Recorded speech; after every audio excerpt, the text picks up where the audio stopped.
Oh, wandering souls, have you ever wondered, how does a land barren of mighty rivers, vast oceans, or endless riches become the spiritual heartbeat of over half the world? This is the tale of Israel and Palestine, two peoples, two lands entwined by faith, etched by history, yet pulsing with unbreakable life. A place where the past breathes through every ancient stone, prayers echo across generations, and hope. Hope clings fiercely, defying every storm. If you're not in a rush, pause here with me, a seasoned tour guide with over 20 years wandering the dusty paths of the Middle East. Let me guide you into this enigma, where heaven and earth touch, and each step might awaken a forgotten part of your own soul. Let's begin in Jerusalem, a city destroyed twice, besieged 23 times, attacked 52 times, and captured and recaptured 44 times. Yet, after millennia, it stands as the spiritual core for over 3 billion souls worldwide. I recall my first group tour here, under the scorching desert sun. Jerusalem emerges not as a mere city, but as a secret begging to be unveiled. Compact enough to cross on foot in hours, yet immense in the stories carved into its stones. Here, 3 great faiths, Judaism, Christianity, and Islam, interweave like threads of destiny, forming a labyrinth of spiritual depth, hope, and human yearning. Imagine wandering the old city of Jerusalem, divided into 4 quarters like veins in a sacred heart. The Jewish quarter, where King Solomon built the first temple, God's earthly abode. Destroyed by the Babylonians in 586 BC-E, only the Western Wall, or Wailing Wall, remains, a symbol of Jewish endurance. I've seen countless pilgrims, hands trembling, slip prayers into its cracks, tears flowing like letters to the heavens. It's not just stone, it's the soul of a people unbowed. Then the Christian quarter, alive with the footsteps of the faithful, where Jesus spent his final days. Follow me along the Via Dolorosa, the way of sorrows, where he carried his cross to Golgotha. In the Church of the Holy Sepulchre, kneel at the stone of anointing, where his body was prepared for burial. I once guided a group from Europe. As they touched that stone, the air grew still, filled only with sighs and whispers. This is where life triumphed over death. 3 days later, by Christian belief, he rose, the cornerstone of faith, making every corner of Jerusalem overflow with reverence and longing. The Muslim quarter, the largest and most vibrant, buzzes with bazaars, ancient mosques, and the call to prayer soaring from towering minarets. For Muslims, it's the launchpad of the Isra and Miraj, the Prophet Muhammad's miraculous journey to heaven from the sacred rock on the Temple Mount. To honor it, they built the Dome of the Rock, its golden dome gleaming like a beacon of eternal faith, and the Armenian quarter, small and serene, tucked behind stone walls and monasteries, where the Armenian community preserves their language and rituals like a quiet flame through time's winds. In this symphony of cultures, they remind us of steadfast roots.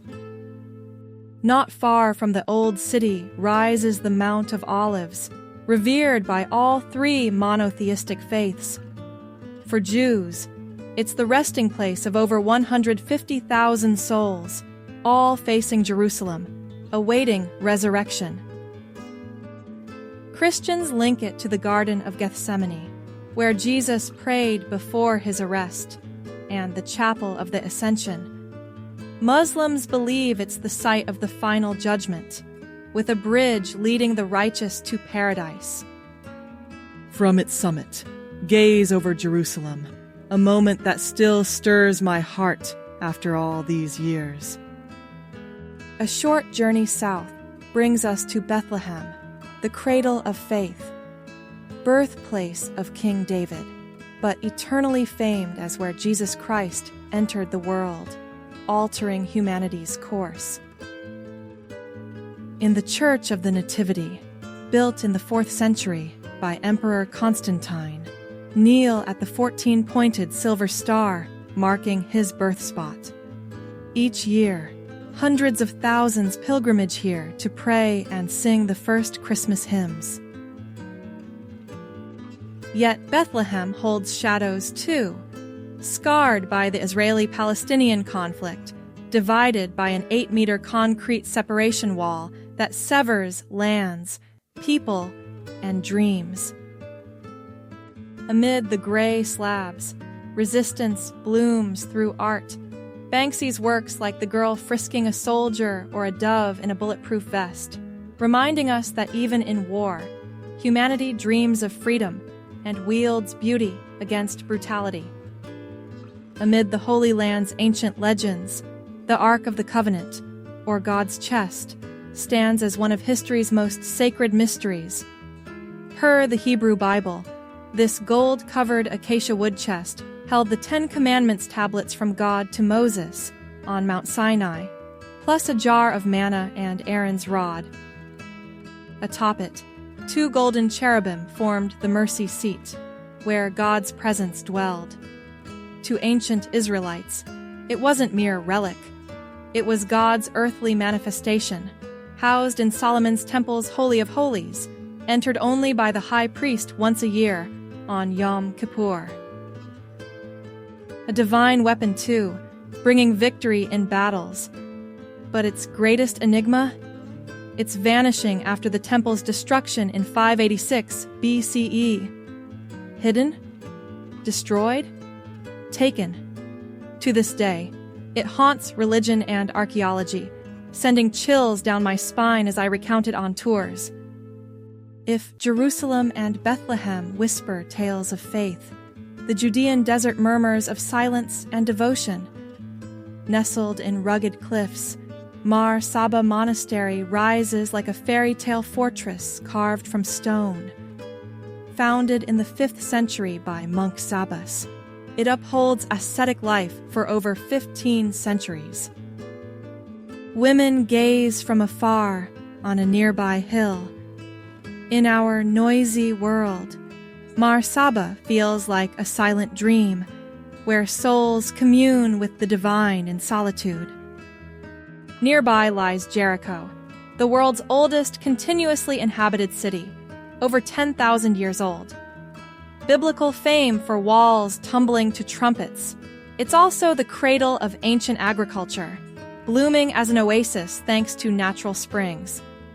A testament to human resilience in harsh lands. Don't dismiss the desert as barren death. Under blistering sun, nature scripts survival epics. Picture the Nubian ibex with curved horns, scaling cliffs like flat ground. At night, the barn owl glides silently, striking like a ghost. The Egyptian vulture uses stones to crack ostrich eggs, one of few tool-using animals. The caracal leaps 3 meters to snag birds mid-flight. The peregrine falcon dives at 300 kilometers per hour like lightning. And the chameleon, changing colors, eyes swiveling independently, tongue shooting farther than its body. Proof that life persists, even in desolation. Next, welcome to Earth's lowest point, the Dead Sea, 430 meters below sea level. Not a sea, but a hypersaline lake bordering Israel, Palestine, and Jordan. 10 times saltier than oceans, no life survives, hence dead. Yet it's alive with wonders. Rich minerals let you float effortlessly. Since Cleopatra's era, its black mud and salts healed joints and skin, the world's oldest natural spa. But nature isn't eternal. Since the 1960s, the Jordan River's overexploitation drops water levels over a meter yearly, spawning sinkholes that devour roads and sites. Near Qumran, a shepherd's 1947 find, the Dead Sea Scrolls, over 900 manuscripts from 2,000 years ago, including Genesis, Isaiah, and unknown texts, offering a window into Jesus' era. Masada, symbol of defiance, perches on a remote plateau overlooking the Dead Sea. Built in the late 1st century BCE by King Herod as a luxurious refuge with granaries and water systems, it was impregnable. In 73 CE, after Jerusalem's fall in the Jewish revolt against Rome, 1,000 rebels made their last stand. Besieged, they chose mass suicide over slavery, a declaration that freedom outvalues life. Today, a UNSCO site, every stone echoes unyielding spirit. In the heart of southern Israel's arid Negev desert, a surreal spectacle unfolds like another world. Maktesh Ramon, a crescent-shaped erosion crater, 40 kilometers long and 10 kilometers wide, with twisted cliffs in reds, oranges, yellows, and blacks like an earthly palette. Not volcanic or meteoric, but sculpted by wind, water, and tectonics over millions of years. For geologists, a natural lab. For travelers, a humbling vastness. At night, one of the Middle East's top stargazing spots. No city lights, just the Milky Way over ancient depths. And in 2025, explore Kibbutz Neot Samadar in the Arava, recently named a top global tourism village by UN Tourism. Blending art, nature conservation, and renewable energy, it offers sustainable experiences like art workshops and organic feasts, a highlight of Israel's green tourism boom. Our journey through Israel and Palestine reveals not just history, but where faith, memory, and humanity entwine across millennia. In 2025, tourism surges, 16.7% more arrivals in Israel from January to June, with recovery in Palestine's West Bank showing 40% job growth in the sector, despite challenges. Events like the International Oud Festival or Open House Jerusalem make it ideal, but always check travel advisories for safety. If this touched your spirit, and comment your Holy Land dreams. Each response fuels more wondrous tales. Thank you, and see you on the next adventure.